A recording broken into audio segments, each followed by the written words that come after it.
এক ছিল গভীর অরণ্য। সেখানে একটা বেজি থাকত, চঞ্চল, বুদ্ধিমান আর সাহসী। তার বাসা ছিল এক গাছের গোড়ায়। গাছটার খুব কাছেই একটা পুরনো গর্তে বাস করত একটা বিষাক্ত সাপ।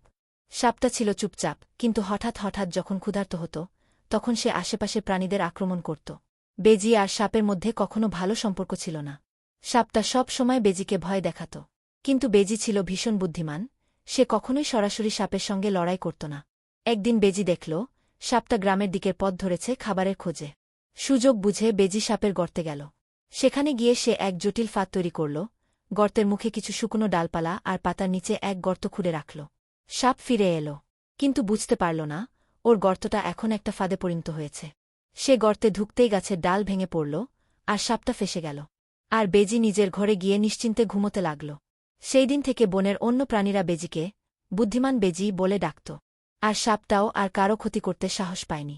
গল্পের নীতিবাক্য: শক্তি বড় নয়, সত্যিকারের জয় আসে বুদ্ধি আর ধৈর্যের মাধ্যমে।